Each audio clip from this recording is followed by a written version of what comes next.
Peace. Welcome back. Radio Free Mega. It's middle of like 10:30 at night. Today y'all got me in a little bit of a different day. Radio Free Mega is part of the Secret House kind of a program schedule where I usually get on and I talk about independent, underground, avant-garde, experimental, abstract, hip-hop stuff. Today, I wanted to do that kind of like soul episode that I mentioned on the Soul Review, where I have sit and listen to some stuff and then maybe have Deza here and kind of go through Soul's catalog and whatnot, but we haven't been able to get it together recently, and last weekend we didn't record, and so I wanted to make some content this week, and I was like, what could I do? I could do a regular joint, or I could just try something like a little bit more like a theme, topical type of approach. So as you can see in the description, what I'm doing today is I'm going to be discussing music that came out 25 years ago in the year 2001, and I'll be playing stuff that I was specifically listening to at the time and kind of skirting and getting away from some of the more popular things you may have heard about. So I definitely won't bring up Labor Days on here, or I don't know who else came out. cLOUDDEAD came out that year. Labor Days came out that year, and those were things that I was bumping. But yeah, very much just going to be playing joints like this joint right here in the background, which is an open eye beat. Galapagos 4 stuff is going to be on this quite a bit, as well as a couple other artists. And I'm just going to kind of I threw a bunch of tracks on a playlist, and I'm just going to jump through and talk about them and tell you guys kind of my experience with them and give you guys some of the appreciation of the artists that I was listening to at the time. But to go ahead and first start and paint kind of a picture of like where I was at and who I was at in 2001. I guess I would have been about 17. I was still in Hawaii for most of the year. That was the year I graduated, and I actually didn't graduate on time. I was going to a magnet school called Olamana in Hawaii, which was next to the I was going to there. It was like the bad kids school where they sent all the pregnant girls and all the juvenile delinquents and shit. And I was also stealing cars and doing stupid stuff. So eventually I had to flee, and I fled the state before I got caught by the Criminal Investigation Division came to my house one morning. It was like 6 cars deep, 3 unmarked cars and 3 regular cop cars, and they searched the house and they said that they had me and they got me caught. And I was like, no. And like 2 days later, I was on a Mac flight going to Texas to live with my sister. But at the time, I had already been breaking for several years. In fact, I had kind of stopped breaking when I got to Hawaii a lot, because there wasn't a scene that I was really close to there. I started writing more graffiti stuff there, and just being like a hip hop person. I started trying to get more into graffiti and breaking, and also rapping a little bit. And we didn't have any money for equipment, but all of my homies were like 4-element hip hop heads, and at the time it was the tail end, and it was the tail end of that kind of keep it real era, and the last era of the kind of 4-element hip hop kids, cats that participated in hip hop culture beyond just the fandom of as a person that listened to the radio. It was actually like communities where you would go to the hip hop event, and most of the people there were functioning and participating within the culture beyond just liking to listen to BET Rap City or buying rap albums. Of course, we still had that too. We still had fandom, and quite a few of my friends were like that too, but mostly they like a lot of us that were really doing it we were outside rapping, we were writing graffiti, we were breaking, we had DJ homies and the whole nine. So Hawaii at the time. It was really dope. And let's go ahead and just get into it. Let's see. So since I wasn't going to play any Cannibal Ox, I guess I'll start with some crazy stuff that's kind of similar. It's LP, and it's Vastair on an album that was a producer, and I really don't know that much about him, but I had this song come through on a tape. We still used tapes a lot back then. Still, I didn't have a CD burner or internet to do MP3s like that. So a lot of times I'll get like a CD for the homies, multiple CDs or tapes even, and I'll just make my own tapes as mixtapes to listen to around. I was still definitely undoubtedly rocking cassette tapes back then. But yeah, peep this one right here, super hard, and this back when Vastair was still considered like really, really phenomenal. This is also your Cannibal Ox drop, but yeah, this shit is just, the beat is crazy. It's called We Can Build You. And the bass on it was just fucking ill. And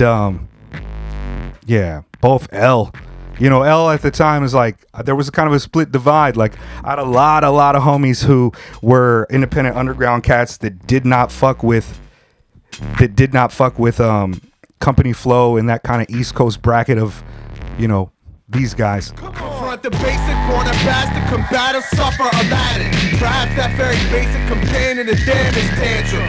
Spread them out. Those are the ways of mostly broken things arched out. Parked in a place that's singing token burn motive. I'm loaded for crazy. Real dusty digital shit. As you guys can see, I also have a Fandam shirt on. This shirt is older than probably a few of you. I think I got this right when Fandam came out. So what year did Fandam drop? Like 2002, 2003, 2002 maybe? And yeah, so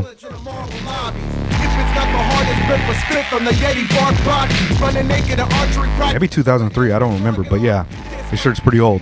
It looks like it too. I've got a Cannibal Ox joint too, but like the design washed off completely, so it just looks like a gray shirt and you could barely see the mic on the back of it and the Cannibal Ox fucking yeah. Vassar actually has an ill ass verse on this. He says some shit like, plus I got a pack of revolving Pokemon or a pack of evolving Pokemon in my pocket. Yeah, it's amazing how much he's fallen off over this last 2 decades, but and the chorus is ill. Hold up, hold on, here, hold this. Black hole. Hold on, hold up, hold up, hold on, hold this. Bitch, black hole. Hold on, hold up, hold up, hold on, hold this. Black hole. I will put the songs in a little thingy thing for you guys to fucking check.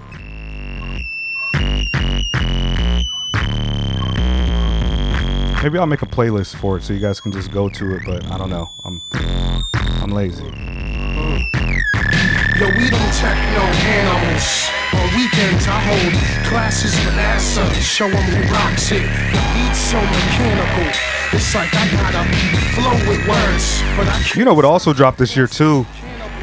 The fucking the company flow EP that had like a Simeon Drugs on it and drum pattern awareness, and I think it had like a radio R2D RJD2 joint on it, and maybe an Aesop joint on it too. But I'll play that fucking. Hold on, man. Like, it's one of my favorite joints. Speakers, I plug in love brolic. Minimize your trouble and respect the idealist thought bubble of a techno animal. Wait, hold on. Okay, yeah. Let me play fucking DPA. As Seen on TV. This is one of my favorite fucking LP tracks of all time, right up there with like Legends. This is back when I really liked L's rapping. I liked L's rapping a lot more before Fantastic Damage, which I still like, but he used to do these long run-on fucking super long sentences and shit. Him and Aesop kind of did that too, but very different stylistically, but they were like extra long run-on sentences. And then when Fandam came out, it was like kind of a little bit more punched in and a little bit truncated lines and not like full like joints, but this joint is crazy. I think if I was like a boxer and I was going in like my walkout music would have to be something from LP because it just hits so fucking hard. It's fucking this ill.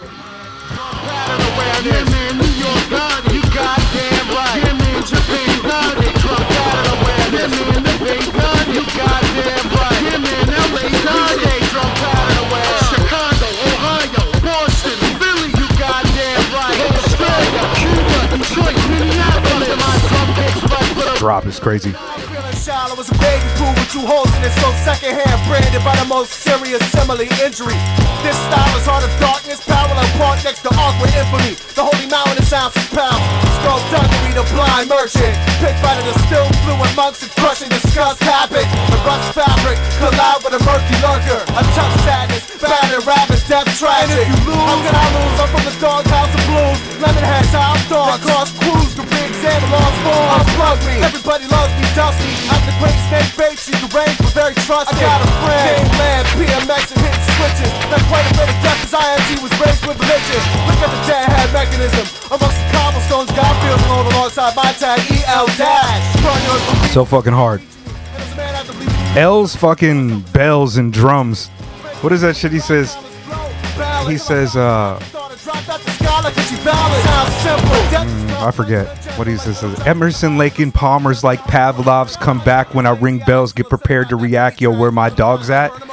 Emerson, Lake, and Palmer. You know the group, and then it's LP, Pavlov, ring bells. LP is definitely on the Mount Rushmore of greatest independent underground artists of all time. I maintain that.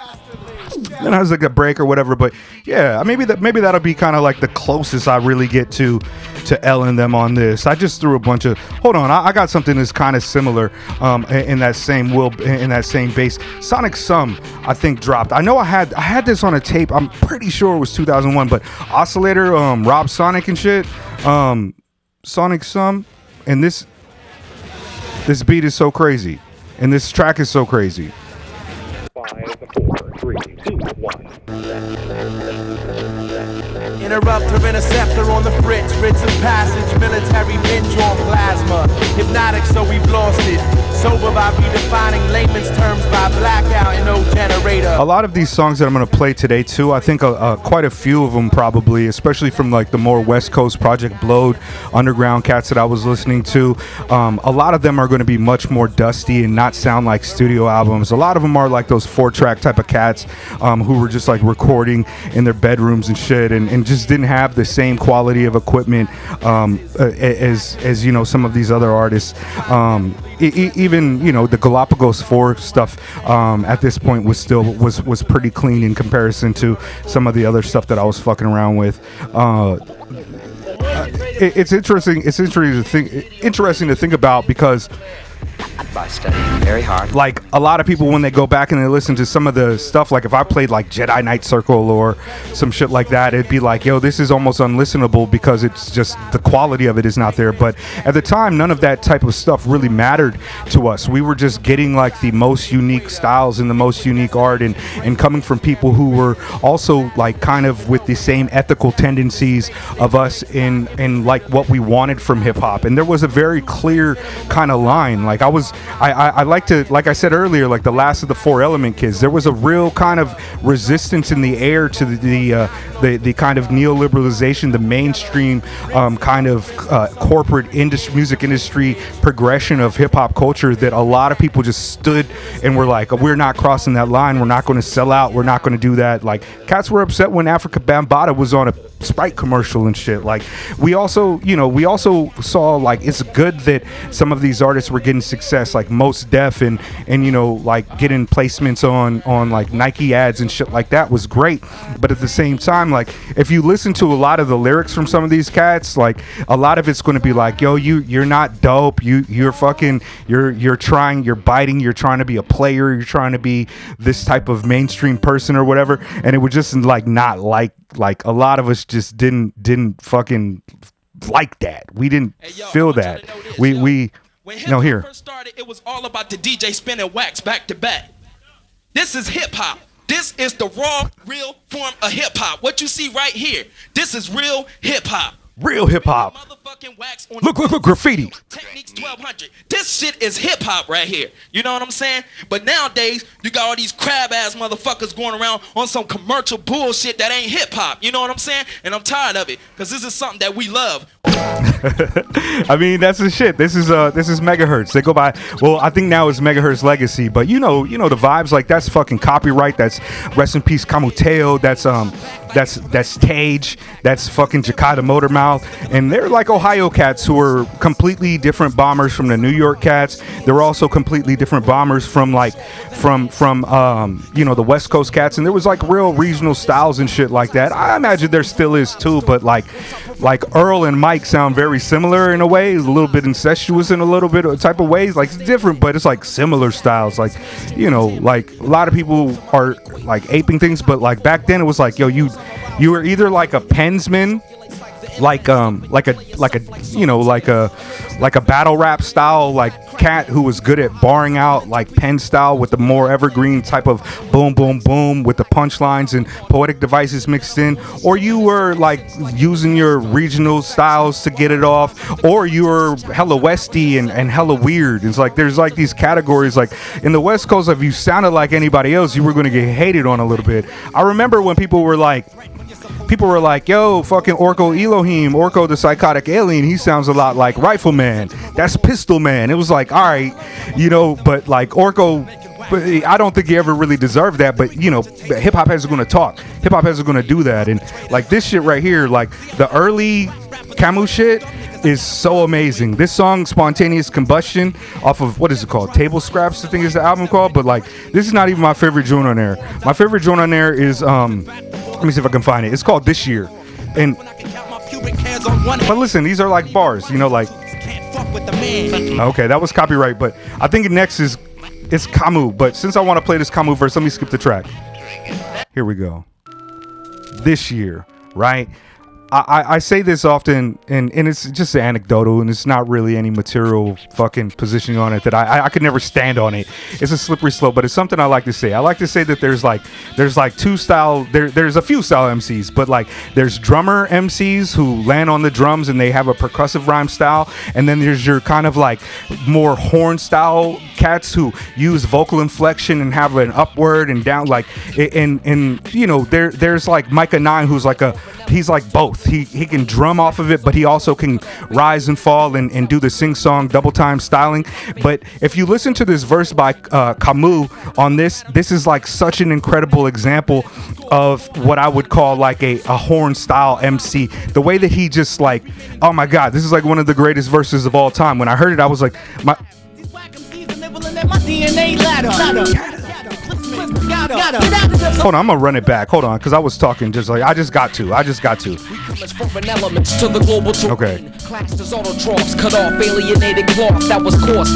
The cut was created by fate, just so it's on this plain poetry plane which lacks pattern. Thus atoms of a higher fabric were genetically embedded through scrolls of all icons. Genetically embedded, you know, we're gonna get super scientific. The final minute of existence escapes. At the genetic lab, these whack MCs are nibbling at my DNA ladder. Gather, so radical, the batterings are all severed and ran through forensics. The sinister snake bites, the breaks, the slayed, rape victims. Immediately swallowing, oxymy, a venomous slave of skins, defense, the mechanisms triggered the out-of-body experience.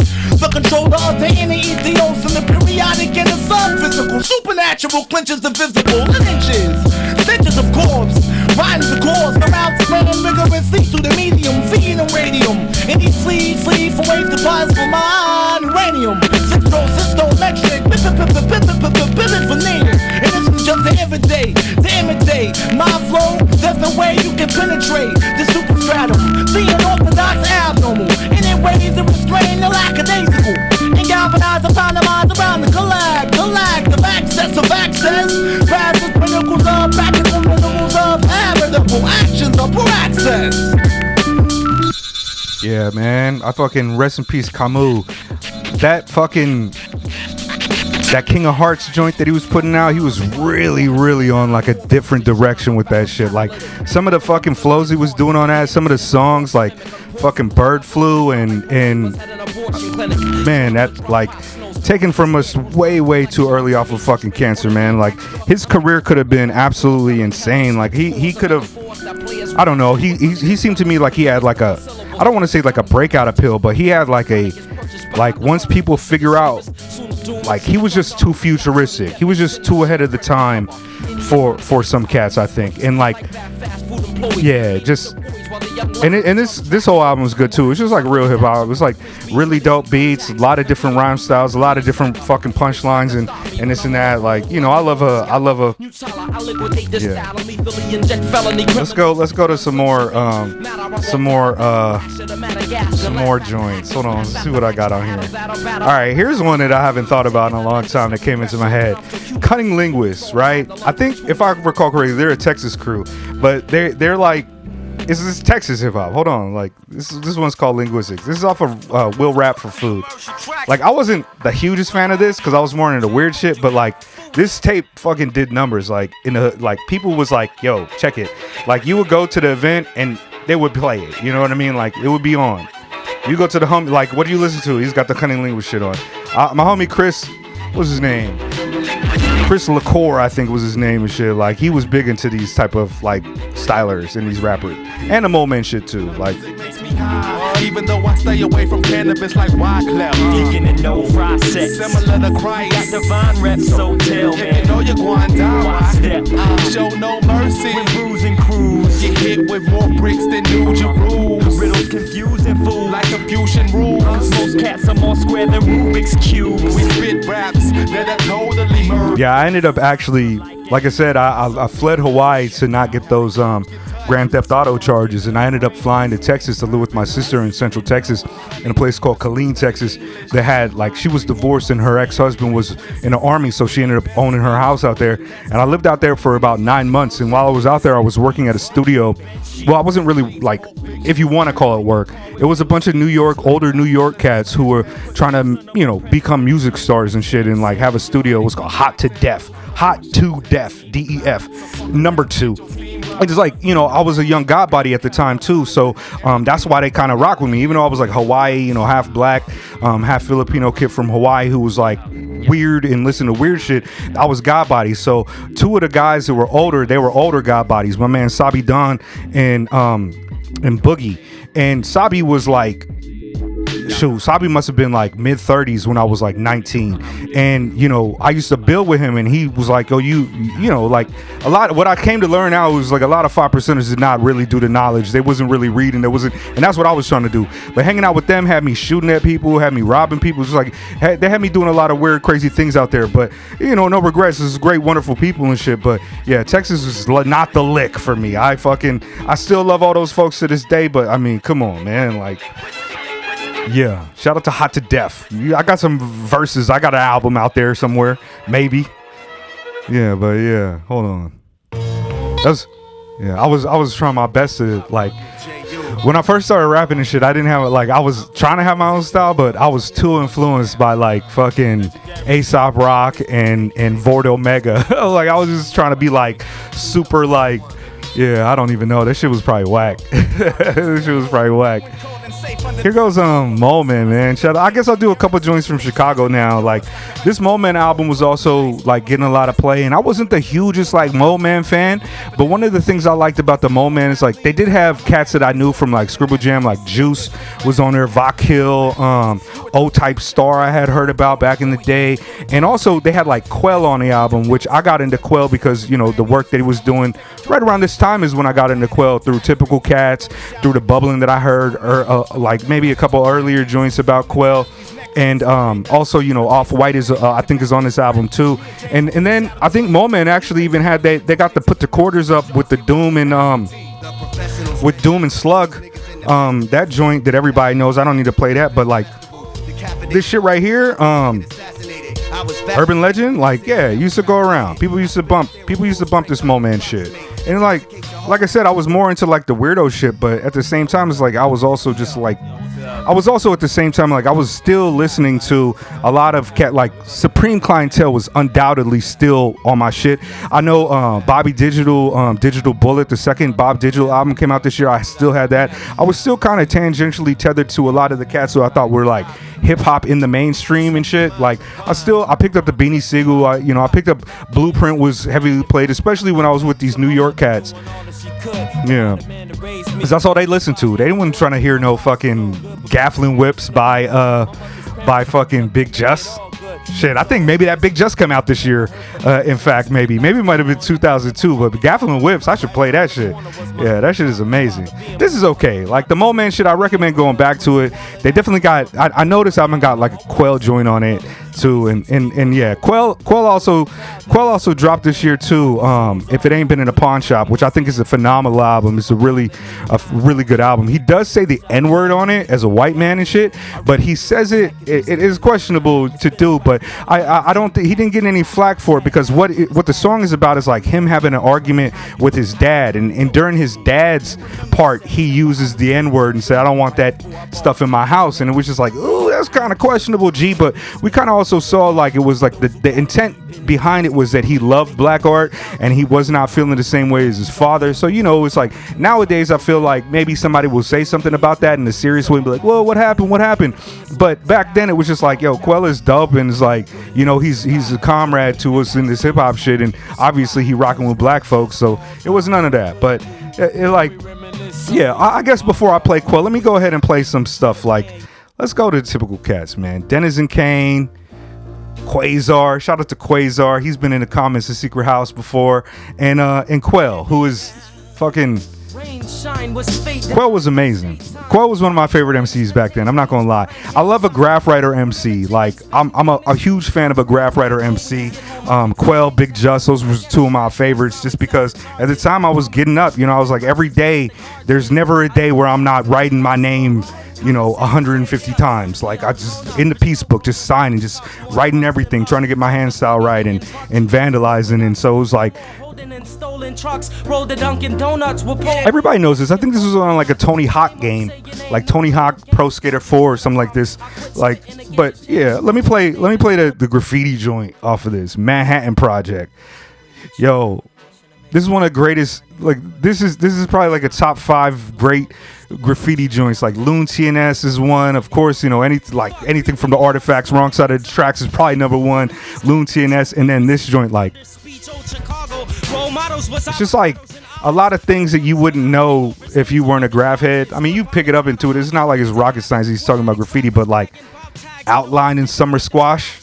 Attack them at your track with fat caps for fading gray greens. Can't wait to see Page versus Daily. It's on like lucky hoodies. What could he teach me while you were sleeping? I'm teaching his kids through graffiti. I have to argue, been rhyming, this shit ain't hard to do. But check the Qwel advertisements on Jarvis and Harbor Blue. Outlined in summer squash, dumb rock. My dark attire, mind's wrecked from running from cops. Hopping barbed wire while you... Yeah, man. It was like, back then I was definitely one of the cats who was like, I am hip hop. Like, what is hip hop? I am hip hop. Like, everything I do is hip hop. And no matter what, watch me do this right here. This is a hip hop. This is a single unit of hip hop that I'm showing you right now as I eat this fucking Panda Express.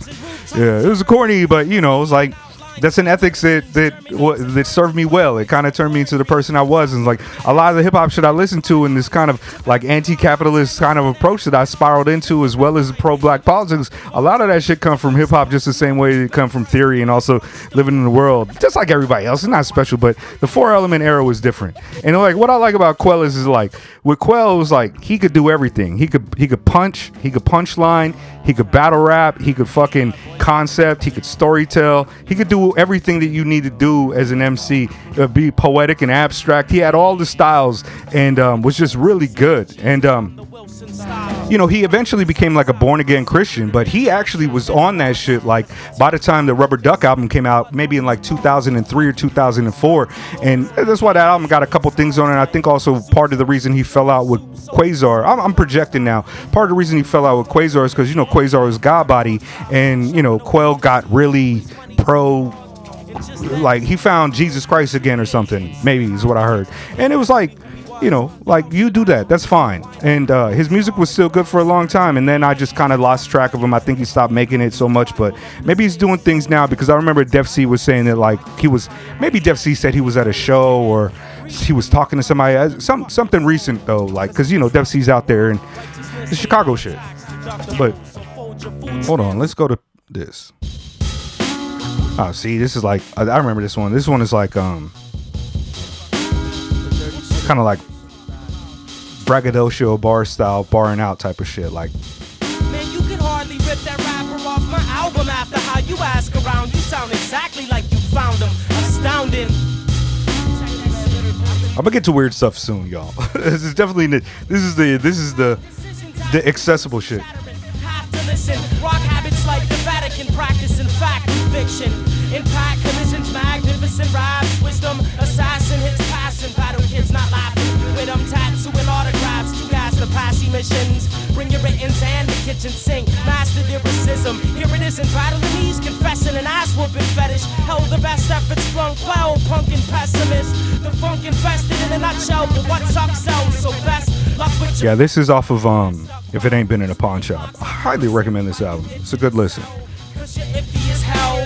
Yeah, but hold on, let me do some more. Like there was a DJ called DJ White Lightning that dropped an album on Galapagos 4, and I know that name sounds crazy, but I think the album was kind of like an indictment against a lot of white shit and like the relationship of whiteness. I don't remember all the way, but like Offwhyte is a Filipino cat. It was like one of the first Filipino cats that I've really heard rhyming that I thought was dope and shit. And he has a joint on there called Diction. Let me play that. Like, I highly recommend checking out The Fifth Son by Offwhyte. It's one of my all-time favorite albums. Like, it's so good from front to back. Like, The Fifth Son.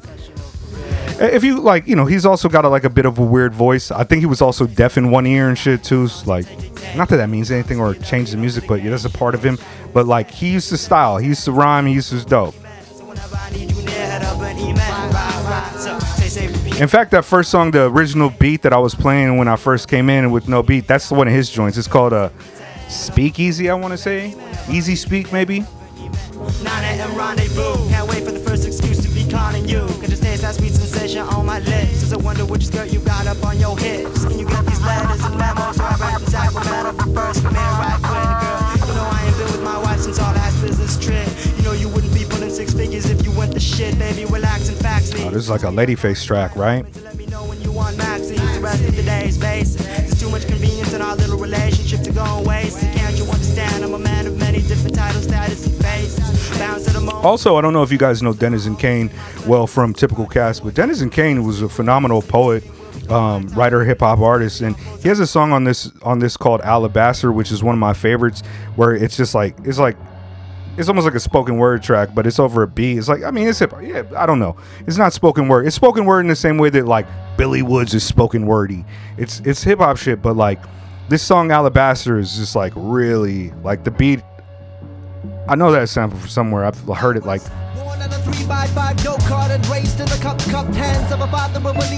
But all the diversity here too is what was wild too, because Denizen Kane, I believe he's Korean, and that was always like we always love to see kind of the diversity in hip hop culture, like participatory hip hop culture, because there was like a things like, oh, Eminem's a white rapper, he's in the white space, like that. But like in the 4-element community, especially where I grew up at, and like in the Zulu Nation and places like that, it was a very multicultural. We understood it was a very multicultural thing, this hip hop thing, and we didn't necessarily police whiteness or other races in the same way that I feel like another part of culture was doing. Like in the 4-element communities, like all the West Coast, like the Mexican cats, like as long as you show and prove that you were hip hop and you came with the right ethics and the right way to act and carry yourself in these communities, you were a part of it. You just had to show you were dope, and if you weren't dope, then step off. It didn't matter. It's like you just had to be dope. And it's like it was not unusual to meet somebody and you'd be like, yo, I break, and then they'd be like, all right, let's go, and then you break, like, or you'd be like, I'll rap, and be like, all right, let's go, let's fucking rap. And it wasn't just like, give me your best verse that you have. It was like it was like off the head. You had to go, you had to bomb, you had to be ready, and if somebody started battling, you had to be ready. And it was a real different type of temperament at the time. Like, I know that a lot of hip-hop culture and community forms online nowadays, but back when it was us together, it was like, yo, you couldn't just say you break and then be like, nah, I'm not breaking today.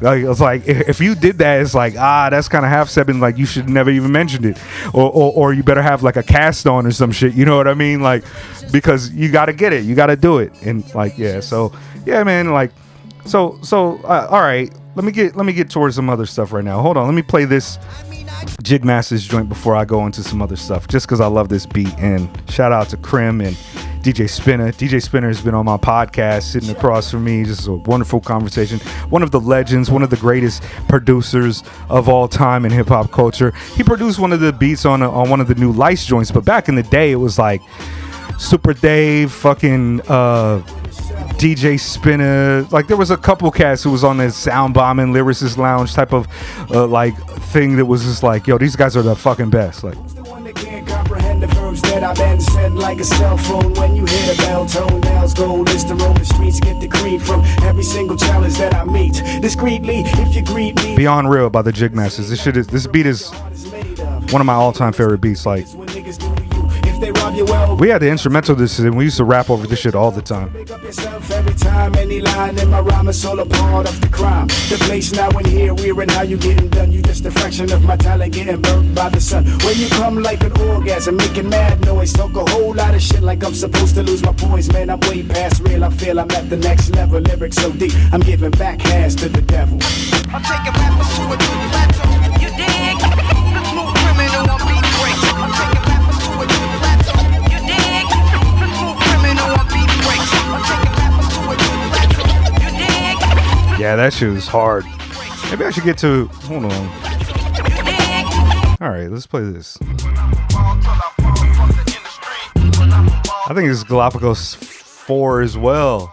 Merce has been on every fucking, like, Merce was on Def Jux. Merce is fucking all over the place. He was also on Galapagos. He came out, this album was called Netherworlds, and it was, who is it? It's himself, Anacron, and Merce. It was like one project.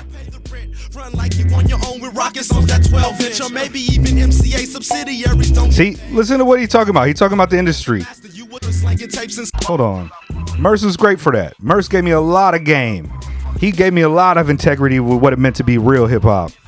Shit, y'all don't know what that means, man. I've been serving slanging tapes since I was only 15. On my label, on my master's industry. Fuck them bastards. You a MC, be a rapper, destiny. I'm the master, you a slave, getting pimp. Hoeing just to pay the rent. Run like you on your own with rockets on that 12-inch. Or maybe even MCA subsidiaries don't get paid. I mean, no cheese with all them logos on your album cover. Now please. I got hope. Yeah, your single got a rocket on it and shit. You industry plant type. Yeah, nigga, you ain't.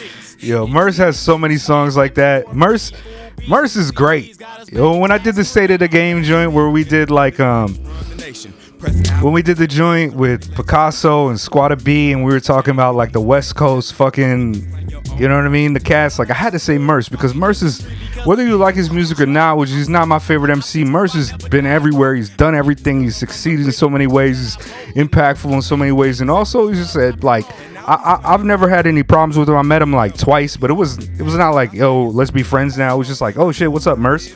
And, you know, have a conversation like that, like you do at a merch table or some shit, but it wasn't at a merch table. But like, you know, he's always been cool. It's like I haven't really heard a lot of fuck shit about him. I know he's an asshole, but it like if there's a West Coast cat, I just believe that if you're a West Coast cat, you're gonna be an asshole. A lot of people call me an asshole. That's true. Like people here in Tokyo, they be like, there's probably quite a few that's like, yo, Mega's an asshole. I went to, it was my cousin's birthday party and them fools showed up late and the captain was organized. I was like, nigga, you ain't serious, and I just left. And you know, they probably call me an asshole for that too nowadays. But you know, if you're a West Coast cat, sometimes you gotta be a little bit of an asshole. This just gotta happen. I'm sorry. I apologize for it. Let's go to the West Coast. Let's go directly to the West Coast. Let me play some Fellowship. I didn't love this album, but let me play this before I go to something else. This is fucking off of Temptations, which is, I did not love this album. This is, can't lie. Even though I'm a huge Micah fan, I love all this cats. Like, hold on, I can do something here. No hooks, no chorus. From the belly of the beast to prime time style impeccable, delectable, anecdotes, no flaws within the quotes detectable, no squad protectable, all money collectible, more regimen reduce specimen vegetable. You know what came out 2001 too? I think fucking Timetable, the Micah 9 fucking mix album came out in 2001. To express how successful. At least.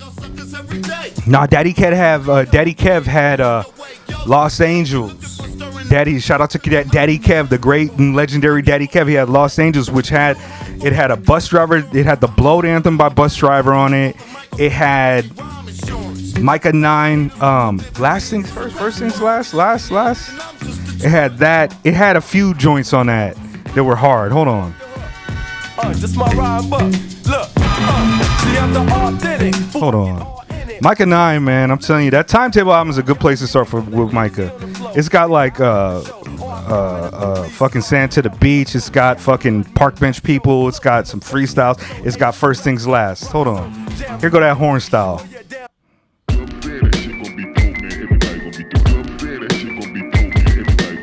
Shout out to Micah, man. The legend.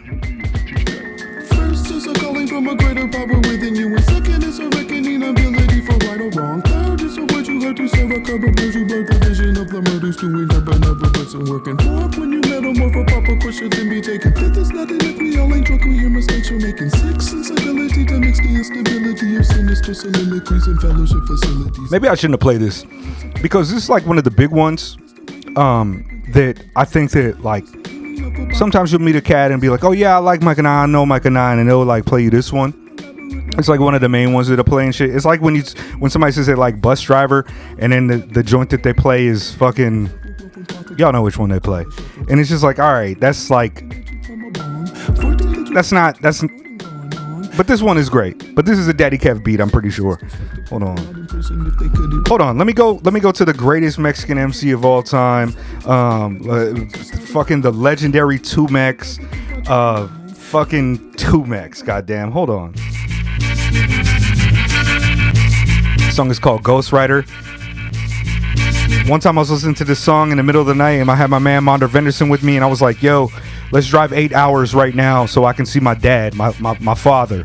And we got in my Dodge Stratus in the middle of the night, high and probably drunk, and we just started driving, and we drove 8 hours down to well, not 8 hours, it was like 6 hours. It was like to Los Angeles. We visited my dad, or he was living in Vista at the time. We visited my dad, and the reason is because on this track, 2Mex is like, we all love our moms and can't talk to our dads. I might stop this song just to go see my dad.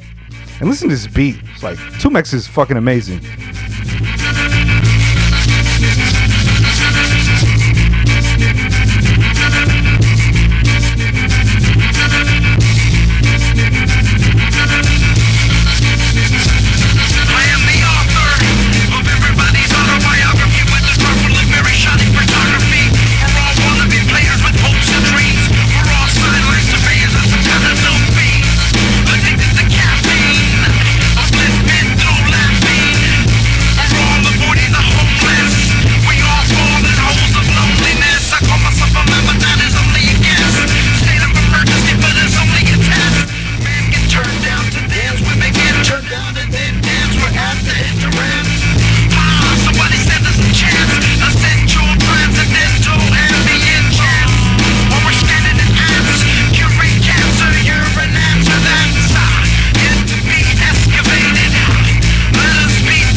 Yo, this album is great. It's 2Mex, B-Boys in Occupied Mexico.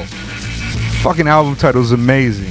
Shout out to California, man. 2Mex, Cholo Lancico. Like, there's so much dope Mexican heritage coming from the Blowed and coming from Los Angeles that just like nobody ever, like, it's very strange. Nobody gives 2Mex like the props, man, but a unique styler, like one of the Chicanos who has fucking been putting it down for like 30 years. Like, he's been bombing. Like, this is albums after, you know, like this is 2001. He was bombing in like 93, like fucking really Lady of the Lake and all the shit he did with Omit, like, and just,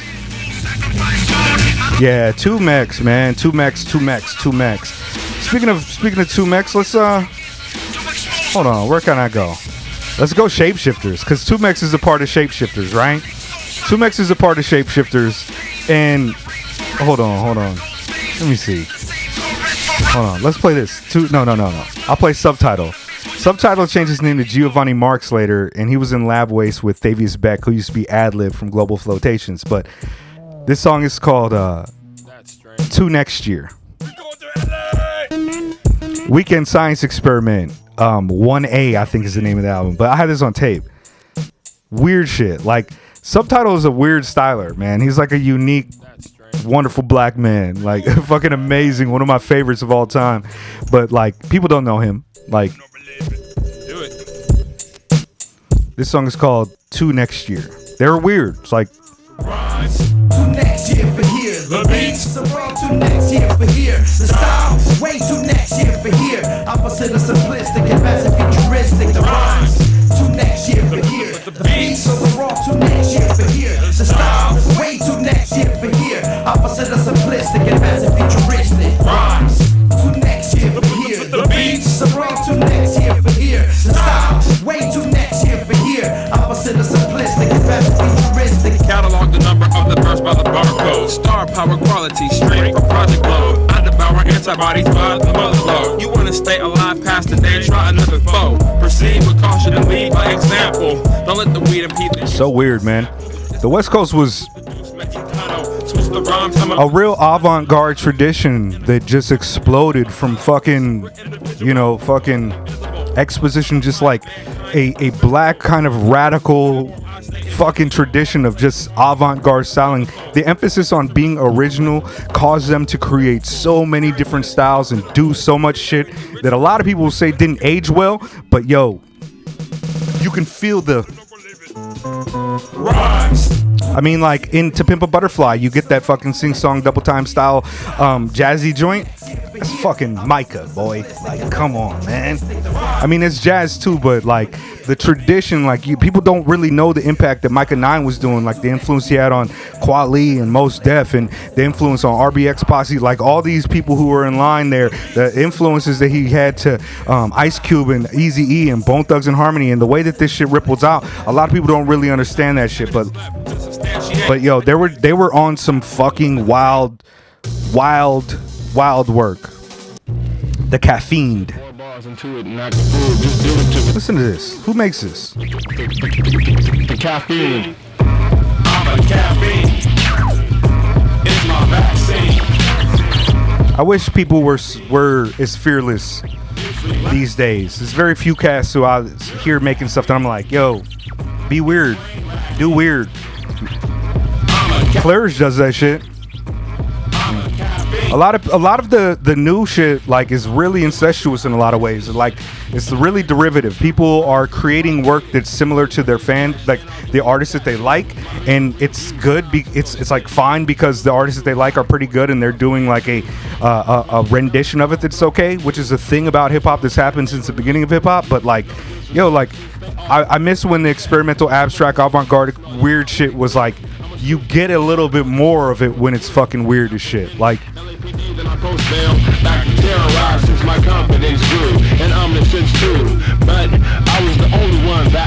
like listen to this. Shapeshifters crew, right?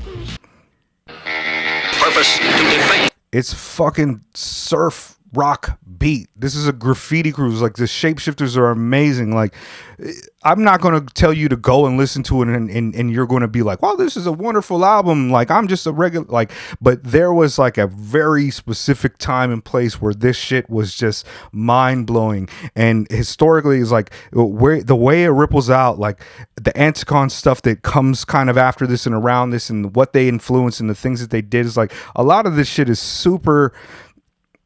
It's like you have a hard time really describing the impact of like ambient music and shit, right? Because there's a difference between the elevator fucking muzak and ambient.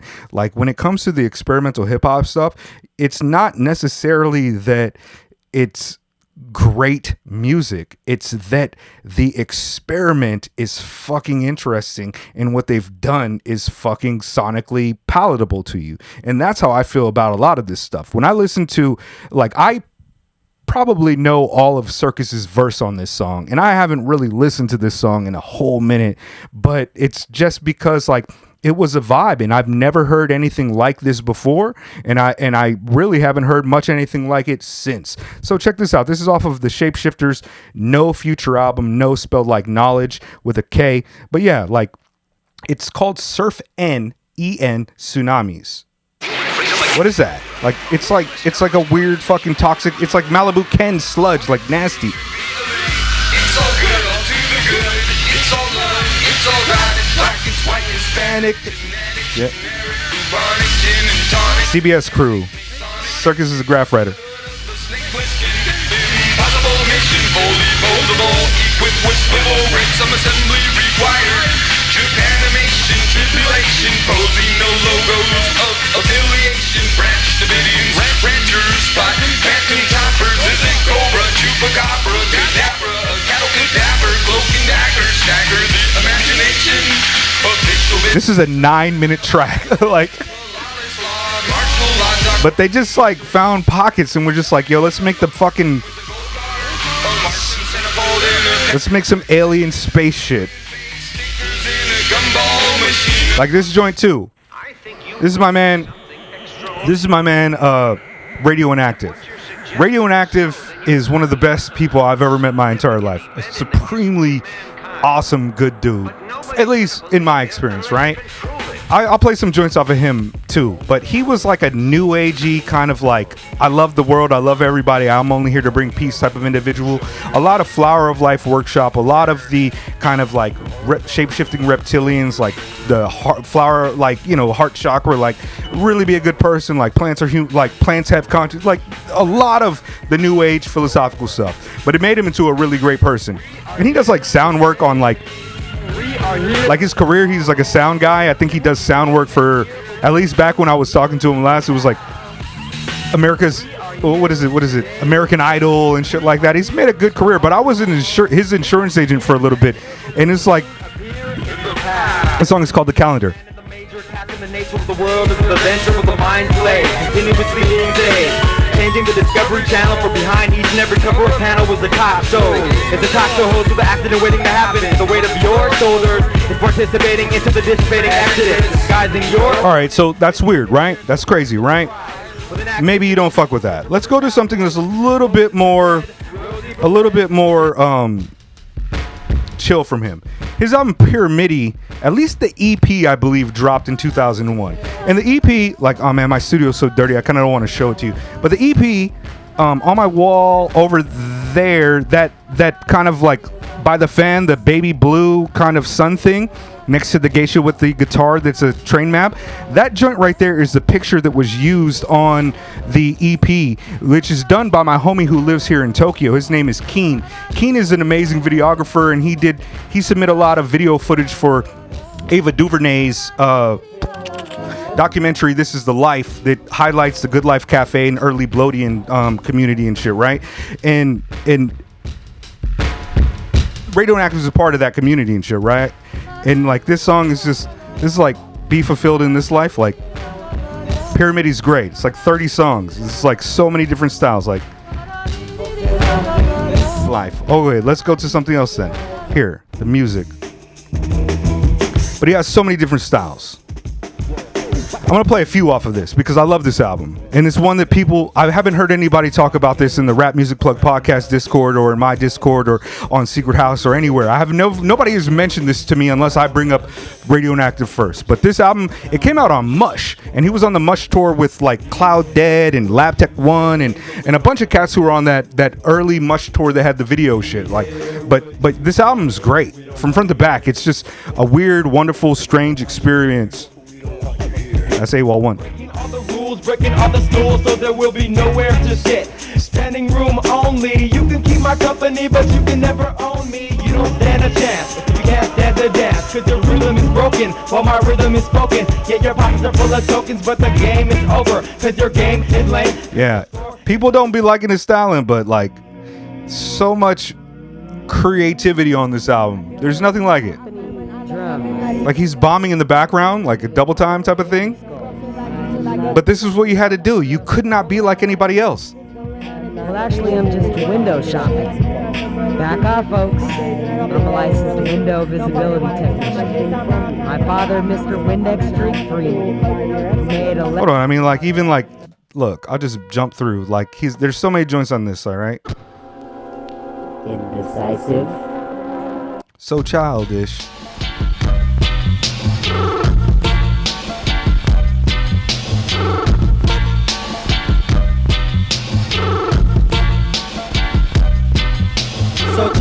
So childish. When I can't find that word to say, they're hiding and they don't want to tell me where they are. And I'm far from lost in a lunch recess, and I must confess that I don't like lunch. And I get in line in the shopping cart being pushed around. When I buy the cereal, the sugar inside, but my mama told me that it's not nutritious. And he didn't do the dishes, and he can't go outside to play, and I feel so threatened. Don't move and you will not sink into the quicksand. Water plus dirt equals mud. Don't move and you will not sink into the quicksand. Water plus dirt equals mud. Don't move and you will not sink. I forget who the other cat on this is. I think his name is Shovelhead. Yeah. In the backyard, outdoor mixtapes. Just like a picnic sitting on the ground. Like, listen to some of these production choices, right? Like, this is like a real, like, it's almost like the world music fucking sample bin that they got a lot of these beats from is so strange. Like even the dub joint that was just playing, like puzzle piece of the sacred jigsaw, beheading up big heads with anti-jockey jaws, riding on a mule with a saddlebag of rhymes in a canyon with a canteen on my waist. My plan was see the place that I was. Radioinactive has an incredible album with Busdriver and Daedalus called The Weather. I think it highlights his skills in like a bit of a better way, but like this album is phenomenal. I haven't heard Shovel's verse in forever. I haven't listened to this album in a long time. The last joint, or the second to last joint, like the Earl of Nine T's joint, is crazy too. The second verse, at least I remember. What does Shovel say? How does he start this shit off? You know how music is. Bloody Kamali, I call the Godzilla for the art of a sword, say porous, prosperous, a janitor, a murderous Mandalore. Homeless skull-headed shovel, we dig out on the double. From under the. This is like, yo, this is fun, really dope music. All right, this joint, the Earl, what is it called? The Earl of Nine T's walks with kaleidoscope through the streets of yesteryear. Yeah, the Earl of Nine T's walks with kaleidoscope through the streets of yesteryear. Ancient wisdom brothers lurking hidden B-boy coffee shops. Ancient wisdom brothers lurking hidden B-boy coffee shops. I was on this. Pyramids surround us, but the hell is down below us, but the heavens up above us. You don't have to love us. Ancient wisdom brothers lurking hidden B-boy coffee shops. Hordes in the city streets transport to distant mountaintops. Smoking grass and a conch shell powered by a Duracell and a rainstorm. Same form, same format. Hardcore barcode, time code. Nah, the second verse is where he goes off. I like. I'm gonna play the second verse and then skip ahead. Pyramids surround us. What the hell is down below us? Well, the heavens. Guess I'm getting to the weird shit now. You don't have to love us. Ancient wisdom brothers lurking. Maybe I am on the weird shit already. Hordes in the city streets transport to distant mountaintops. When I'm styling, still living an island. Sound the violent was strategical. I still am a lot of reveal. I turn brains. Original 50% did in the universal clearly yellow. After two so lumberjacks with diamond rings and diamond back vocally flossing. Leaping into the speaker, repeatamente radioinactive. Pleasure of occupation has to be the tempo of the instrumental momentals and automatic subtract and half original shade of it skimming the band around. Putting the secular part of the underground into the whiny beat about volume, pulling it into the chamber, taking off. Yeah. Oh, that's not dope. It's like, actually, man, it's like you've never heard anybody style like that. It's like fucking bombs. Yeah, I fuck with it. Yeah, speaking of Busdriver, here goes This Machine Kills Fascists, which actually later it was re-released as This Machine Kills Fashion Tips. But this song off of it, called Enlightenment by Busdriver, is one of my favorite Busdriver songs. And I'm not saying that it's good or that I really know what it's about or anything really about it other than what I've projected into it. But this song sounds to me like he was trying to use a kind of German accent rhyme style to sound like a Hitler speech rally, but subverting it by saying things like, you need to get your shit together, you need to be a better rapper. But the way he fucking bombs this is so weird. It doesn't sound great over the headphones, but let's do it. It's called Enlightenment. Hold on. I'm gonna let this play. I'll be right back. You know what I'm saying? Niggas been seeing darkness, we also need to see the light too. Right? Niggas, yo, 80 power power. There you go. Sometimes moments of seismic stands up as seminars they are spoken, suddenly no awareness and tenders adjusted, augmenting ornaments of your aura, remnant academy of artisans, connoisseurs when coming to the rhyming. On occasion niggas wanna confront us, and they're getting paid in our experiments, screaming but around them like raindrops. Ruffians is reprimanded, Iranian reflections of other consciousnesses. Nature's pride shall shine. Welcome to the light. You got a temperature of 777 degrees Celsius. A sick patient in You need to base your rhymes on loose thought association. You got a temperature of 777 degrees Celsius. A sick patient in It's weird, right? rhymes on loose thought association. I made it. Yeah. Yeah, Busdriver. One of my favorites of all time. I know that he's been canceled by many people, but I'm a fan. I conjure energy from the cauldron in Cape Incorporate. Yeah. I conjure energies from the cauldron in Cape Incorporate. Conglomerates go to the growth magnet. Utopian societies. Will convey the dynamic web of life. Your facilities photosynthesize. Hold on, let's keep going. All right, so like more weird stuff. Let's go. All right, so we just did Busdriver. What else can I do here that's kind of around that? I don't want to drop. All right, here goes another weird styler. This is off of Neophyte Phenotype by Noah23. And my favorite album from him is Quicksand, which would come out like a year later. But this joint kind of shows what Noah23 was doing, like as a styler. It's like a sing-song, kind of like double time. Like he's really dubby on this. You can hear the beat, it's like really dubby, but like it's called I Shot Andy Warhol. Of everything, passion to picture the pedigree that's the present. Armageddon, Sodom and Gomorrah, fauna and flora at the bottom of the lower gorge. Do the smorgasbord of bourgeois cyborgs in the corridor at the source of wars. Overlord this metal coil, watch it foiled, gargoyle, hard-boiled turmoil, olive oil, fertile soil, harpsichord, holy grail, fourth whale, swollen up for 2012, walking on conveyor belts. But what I really want to know is you hear the 2012 stuff and a lot of the new agey stuff in this too. Noah was really on that. It was a big thing back then to have those type of politics. They were like, they were indication that you were woke. Like, they were an indication that you were not stuck in the kind of reality tunnel that everybody else was in. It's like you believed that there was more. It was very Soulquarian. It was very astrology and esoteric gnosis, like secret science and having knowledge that was not, people were not privy to. It was the 5%er shit. It was the New Waboon shit. It was David Icke and the Flower of Life Mysteries and the things like that. Like it was also conspiracy theory. Like there was a time where I was like, oh shit, this guy Alex Jones has video footage of fucking Bohemian Grove. You know, the shit that that William Cooper was like, you know, it was like a lot of us were big into conspiracy theory back then. And while I don't necessarily adhere to a lot of that stuff nowadays at all whatsoever, you know, it was a thing. It was definitely a thing. Yeah. I didn't love this album too much, but, you know, I got to play it. Hold on. What can I go to here? Let's just start. I'll play a little bit before I move on completely from the West Coast, maybe. Or not really. I'll play some Anticon stuff, too, because I haven't really got to any Anticon guys, and I was definitely really big into those guys in the... This is Abstract Tribe Unique,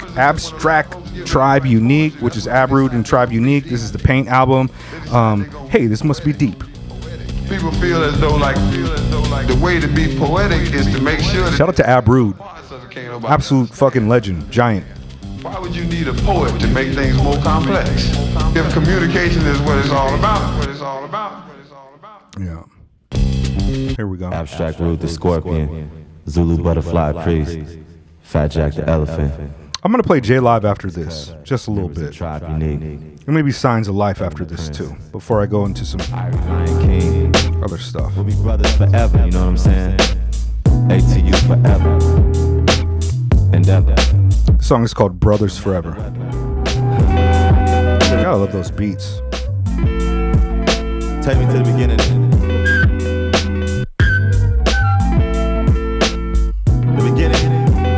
I love Abstract Root's voice too, man. It's so fucking buttery, molasses, smooth, like slow, just full. In this abstract painting, we started off from my garage off of 59th. I came back from San Diego with a more mature mind. Let's build now. Since 89, it was Tribe Unique, having a battle for the title and survival in the streets. Now it's time to put my name on wax. Right around the time they killed Dram and Drax. Tags started being gangs, they would rush you. Yeah, they got crazy with them K-Dubs and trouble. Then Zulu and Ebony said, yo, Ab, let's turn your mom's garage into a studio lab. Yeah, man, you know what I'm saying? Back then, we would house dance with the metal tip creepers, paisley shirt. Back then, we would house dance. A lot of people don't realize the relationship with house in hip-hop in New York. I was just talking to folks the other day. My man, Brooklyn Terry is one of the the legendary OGs of the Elite Force crew, one of the first house dance crews, right? He used to live out here for years, and he's my OG for sure. Like, I love that man. Like, he's my brother. But like, we were watching during COVID times, Talib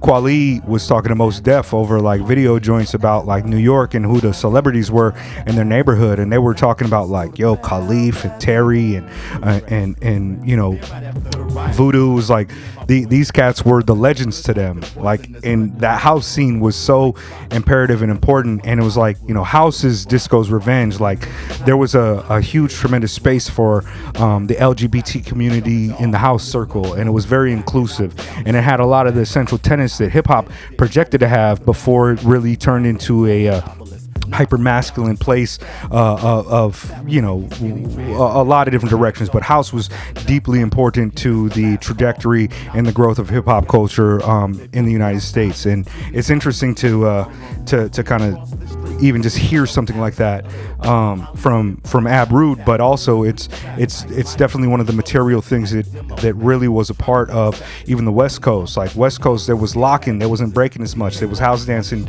more and shit too. And so like, we gotta give some love to that. We gotta point that out and get a little bit historical with it. But yeah, this is a jam. This joint too. Yup. You take one hit, you rich. It's probably my favorite song on the album, or the finale, the last joint. If you have the chance. But that last finale is like a bit too much. Yeah, hold on. All right, this is Megabusive, San Jose. Farewell to Analog. I think this may have come out a year before. I think it may come out in 2000. I might be fucking up, but I'm gonna play it just in case. Actually, I could go back to, hold on. I am in no way in direct control of my See how dirty that is? I've attained a good number of the requirements necessary in providing those interested in my data daily with whatever tidbits of info they may feel compelled to attain, process, and redistribute. Yeah, I was on tape. Actually, you know, he was on that same Shapeshifters album that I played earlier with Surfing Tsunamis. So, it was called LA to San Jose, if I'm accurate. Hold on. Imagine life is the ruler of the whole entire mixed up ball of green stuff and water caught down, shifted to 9999 increments of time. I think Megabusive is on an Open Mike Eagle album too.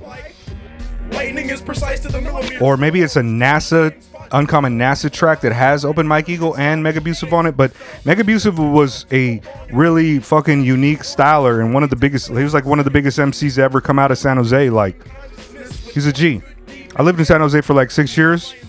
Huge, like, I met him a couple times. I'm a huge fan. He was kind of weird a couple times, but you know, people be weird. But shout out to Chip, Computer Chip. He's still dope. All right, let me get to some more weird stuff. Hold on, I know what I'll play. Let's play Eyedea. Eyedea came out this year. Eyedea and Abilities. People know Eyedea. He passed away, but man, like, he was writing this shit when he was like fucking 17, 18. It's like some Nas level shit. Like, and his song is called Powdered Water 2. Not the number, but TOO. But like, it's basically just bombing philosophy about Plato's cave and twisted in a interesting way. But another one of those MCs is like supremely talented. Eyedea. Eyedea and Abilities, Firstborn. I'm gonna let this verse play.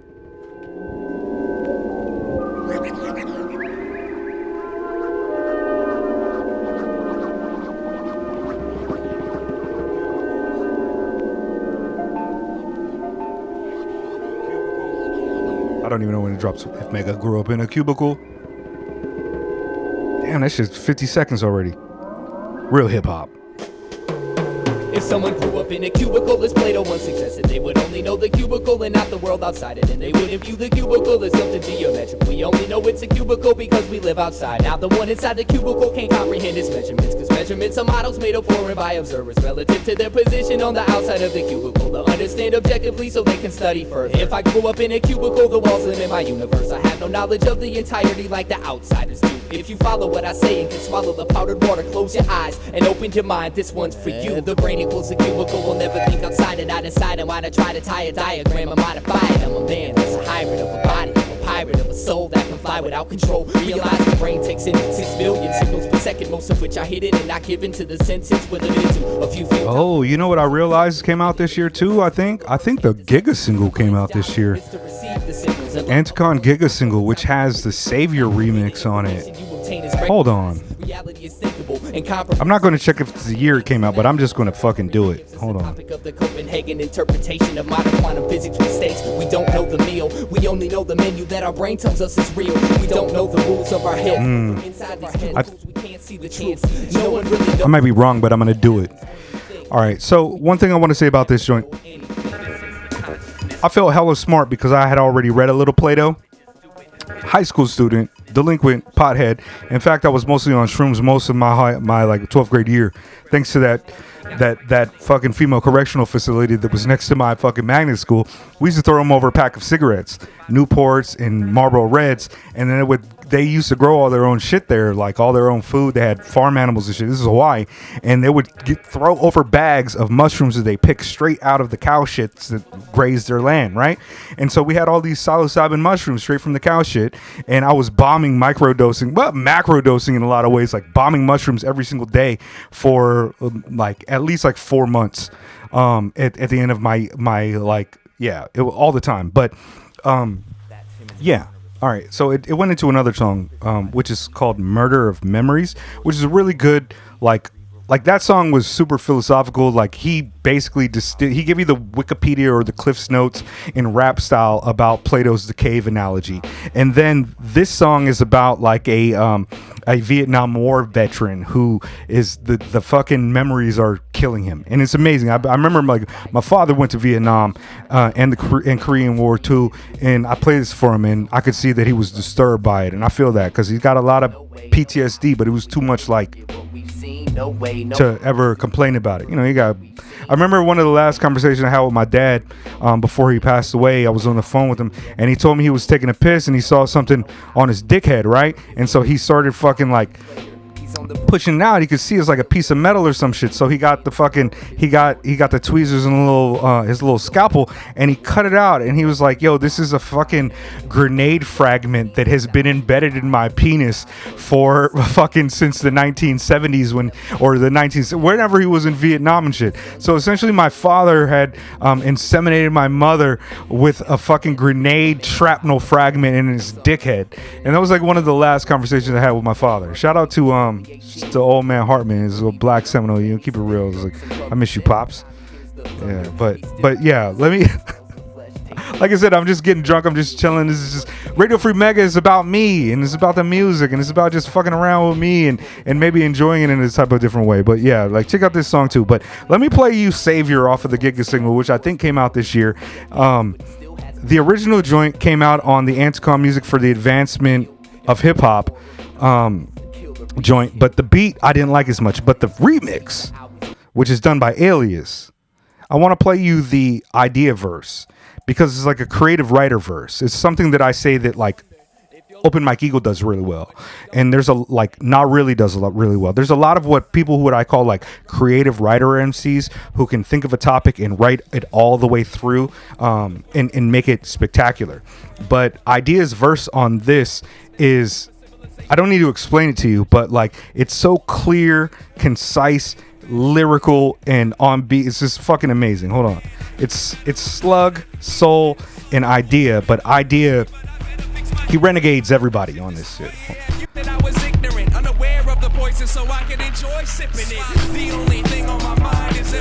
So I blame. Oh yeah. Hold on. Here we go. Eyedea, number 2. No, I gotta let it come in a little bit softer than that. You guys think about it a little bit.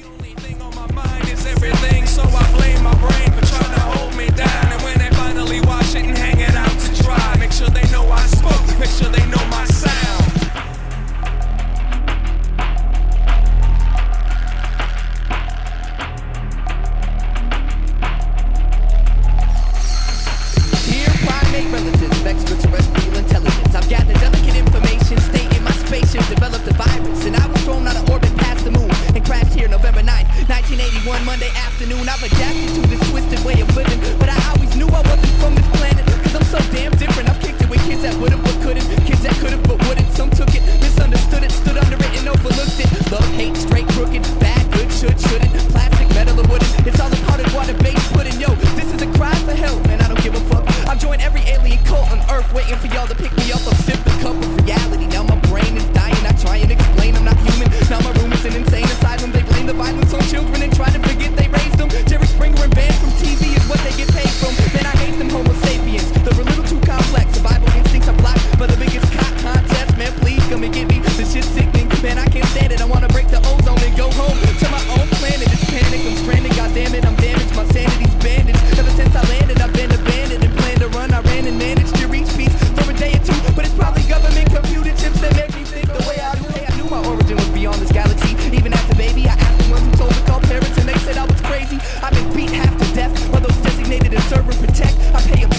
my chest so they can break my neck. Take a second, think what I did to deserve this. I'm waiting for the mothership spacecraft to take me away from this purposeless earth. Shit, it's worthless. I'm like a polar bear living in the equator, or an ice cube in the refrigerator.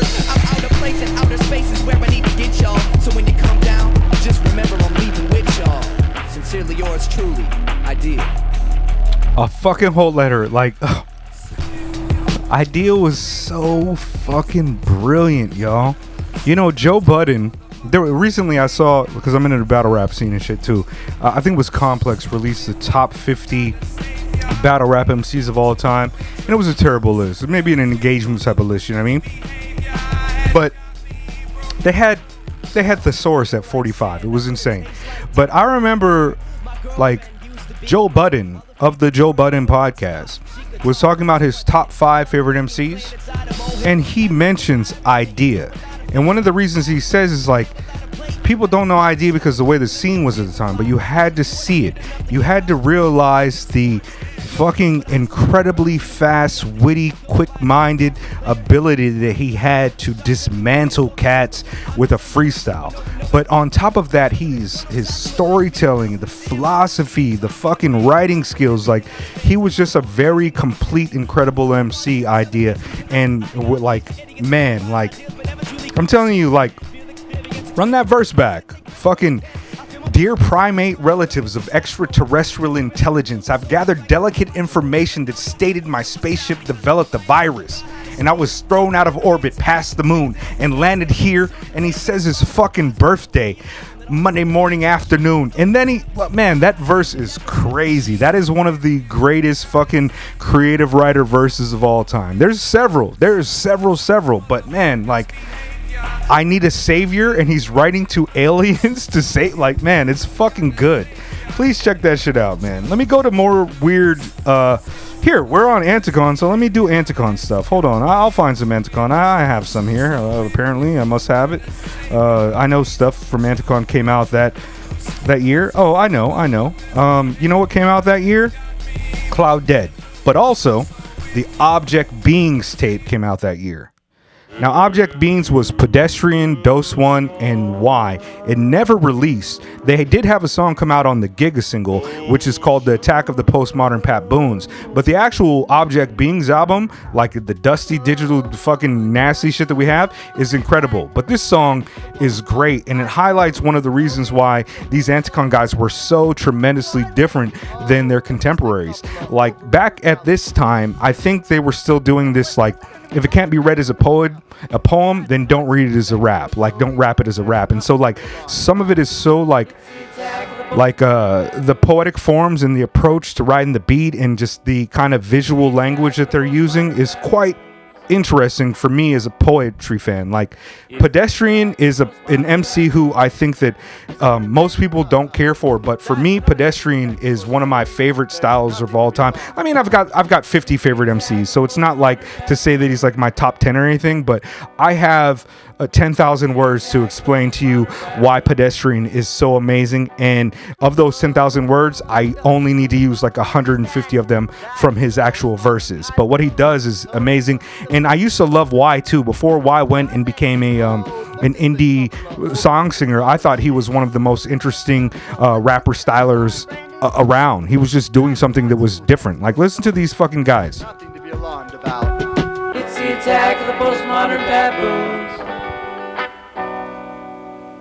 It's the attack of the postmodern baboons. It's the attack of the postmodern baboons. It's the attack of the postmodern baboons.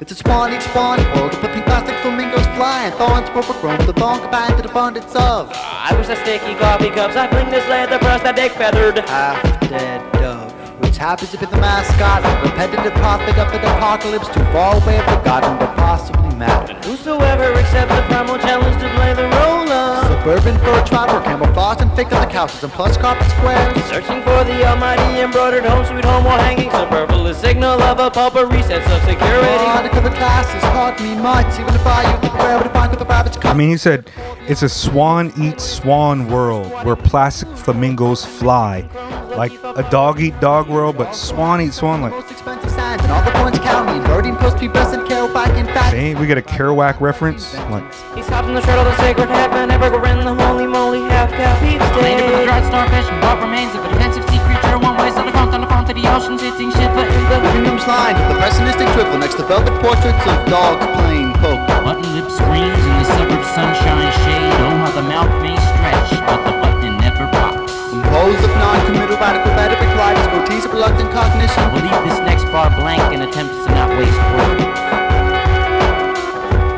hold on. All right. Okay. This is why. This also came out in 2001, and it's called You'll Know Where Your Plane Is.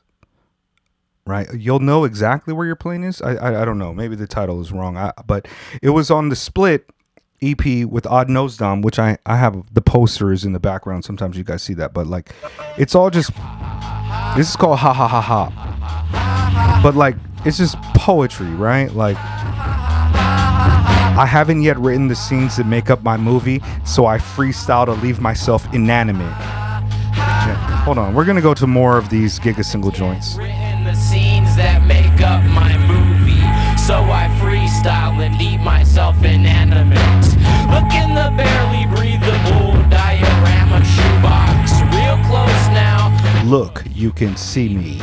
I am in the dollhouse chair with the perpetually fastened safety belt, or maybe I'm pinned to styrofoam, put on display for my friends and neighbors. Wings extended, help me now.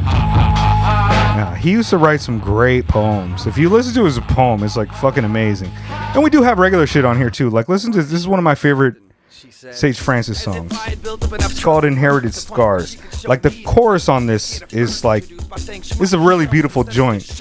It's about his sister cutting. But a little bit more respect and reservation. It was my sister, for Christ's sake. About his sister cutting, self-harming. As a boy, you know, like a little kid. His older sister. It's beautiful, this song. I ain't tell anyone about what I seen or heard that day. Mum's the word still. I'm scared to plant ideas in your head while your rebellious side is fertile. Hurdles are getting knocked down. I'm running a losing race. Your legs aren't the only ones marked up. How many dreams have you chased? I could have said this to your face. Maybe you wouldn't have to write like I do. Except I use paper instead of my body now. It's something you might want to try too. From haikus to horror stories, there's something in our blood that we share. It's something in our blood that appears on the surface of our skin when we bring it there. My facial expression said I didn't care. Hate and aggression must have made an impression on the little kid who stared. Sitting on the stairs when I would bother to bring my skates. My feeble attempt at being a strong big brother, doing father figure eights. Ripping my cape on the ground that it dragged on. Tripping on fate and hearing the sounds of a sad song. Listen, it's great sharing time now that dad's gone. But what's with the choice of words and the body parts you decided to tag them on? I'm a vagabond who moved to modern day Babylon and back again with minimal contact. You know, I can't ask your mom what's happening. You got such beautiful gifts, what are you doing ruining the packaging? How ironic, come to think I probably put this ink on my back for him. I want you to laugh and sing more. You dropped anchor in a place where dreams go to die and keeping your ass indoors. I'm asking for you to stick it out and see things through. You're asking for me to zip my mouth and keep it just between me and you. Just between me and you. It's fucking really deep. So that's what I'ma do. If I could have been there from the beginning, if I could be there right now. It's a really good chorus. If I could have been there from the beginning, if I could be there right now, if I could promise to be there when you need me, would it raise an eyebrow? How would your body be different if I still drop off of visitors in my place to put a smile on your face? Could I erase your body language telling you it's all been said before, or change the words you wrote, exchanging your scars for my metaphors and atoms in my collection while smiling? Next time you wanna paint with razor blades and need a canvas, use my skin. If I could have been there. That's crazy. Or exchange the words you wrote, exchanging your scars for my metaphors, an atom to my collection while smiling. Next time you want to paint with razor blades and need a canvas, use my skin. It's a fucking really beautiful song, man. Like, some of these guys were doing some incredible fucking, like, interesting work. One of my favorite songs on this album is by Dose and Jail. It's called, damn, how long have I been recording? Oh my god, this is super fucking long. This one is called My Way Out of a Paper Bag, and it's like just Dose styling about being a 90s man and being weird and out of sync and how he gets himself free. But like, the production on it is great, the production on it is wonderful. And my other favorite song on this album is Pedestrian for Vessel. Like, I'll play them both and then we'll get the fuck out of here because it's been fucking an hour and a half. I didn't know. I'm sorry. Yeah, if you stuck around the whole time, fucking leave a comment that said you stuck around the whole time, and I'll appreciate you more.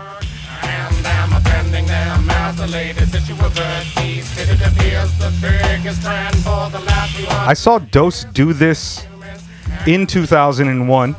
Hold on, I got the fucking flyer right here.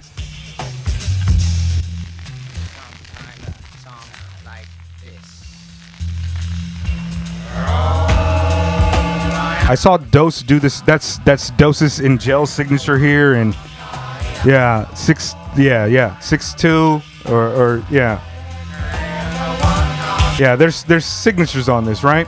But I saw him do this song live in Hawaii, and the MPC wasn't working, so he just did it a cappella.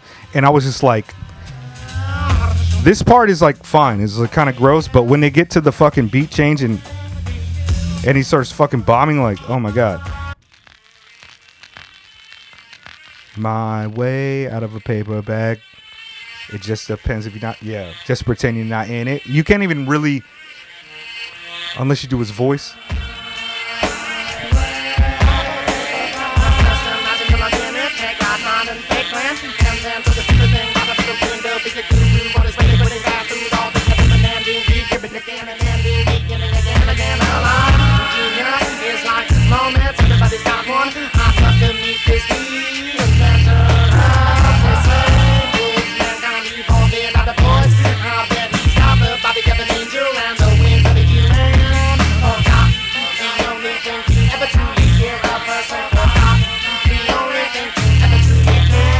Thought the only thing to ever truly kill. I bet he's got the body of an angel and the wings of a human.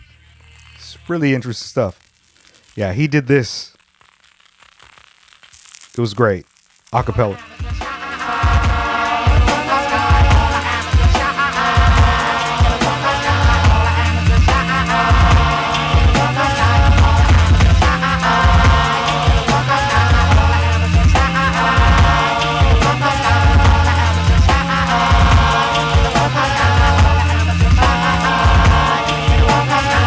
You don't hear a lot of hip hop like this. I mean, like Hester Valentine makes a lot of really weird, interesting stuff, but a lot of people don't get too experimental and a little bit too different. A lot of people don't have this type of funk in them. It's like, you know, they try to make rap. I guess, I don't know. I think these guys were trying to do something a little bit different. A lot of the West Coast guys.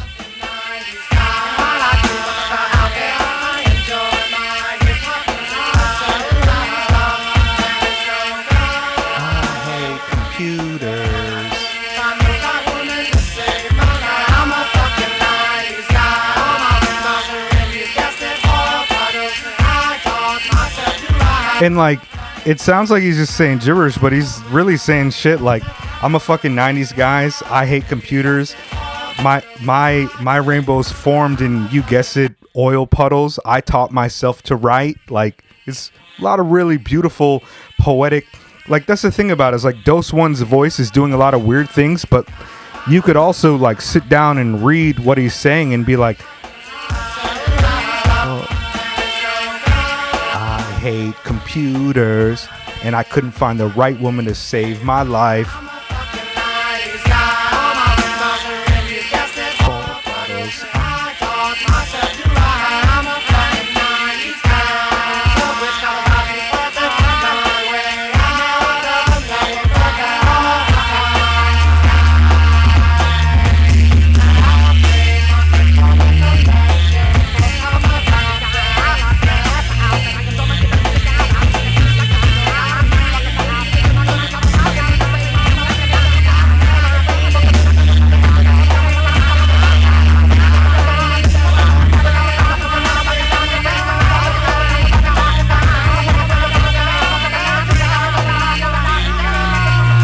What's crazy is that whole like harmonic run that he's doing there with the layering and the things that he does at his voice there. Like, I'm pretty sure like the lyrics, like I don't remember the lyrics, but like the lyrics are there for that. And it's just like this whole kind of like vocal, like this mic control, sing-song style, poetic device usage that,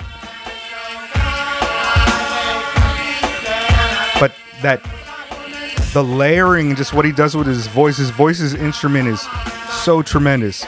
And it's just like, I love that the Backwoods kids are catching on to Dose, but like, yo, his catalog, and this is just like one pinpointed style of his. Like, he does so many different things on so many different tracks. I love Dose. Listen to that crescendo, like the bass kind of like rumbles its way through and then gets through. I'm going to play this and then I'm going to get out of here. I'm not going to play the pedestrian shit. It's 1:30. And I'm going to go out and drink. I'm on vacation. It's Golden Week. Peace to the gods. Shout out to all hip hop heads. Thank you for rocking with me.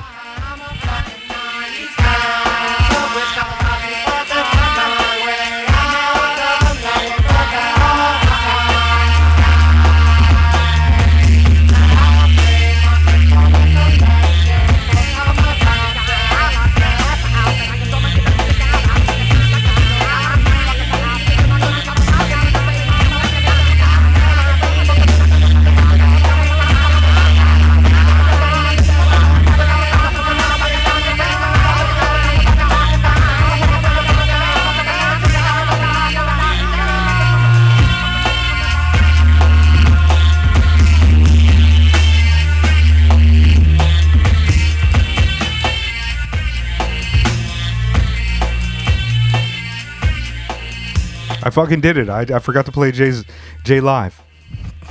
See what I was against.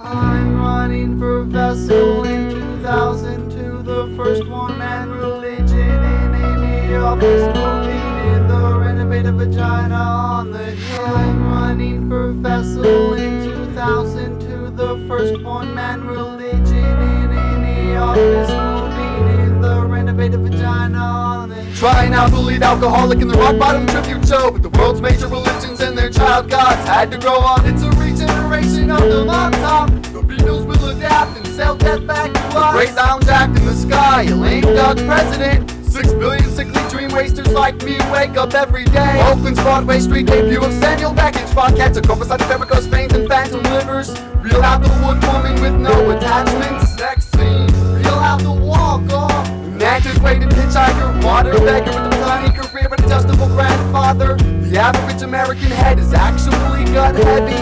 It's the ever-receding Satanist slip and slide. All the Renaissance men. Do y'all see the ill-ass fucking skirt I have on? This shit is fucking fire. To get out of here, if you guys stuck around this long, yeah, by the end of 2001, I was still living in Texas, post 9/11 world, still working with Hot to Def Studios, and I think that I forgot to play Big Just Gafflin Whips this time, but maybe I'll do a whole album review about that because it's like one of my favorites. Yeah. Radio Free Mega, fuck Radio Free Asia, fuck Radio Free, fuck all the CIA shit. Please read the theory, figure it out, talk to me, join the Discord, hit a like, subscribe, join the Patreon. I appreciate everybody. I'm trying to do content for y'all. I write songs like these.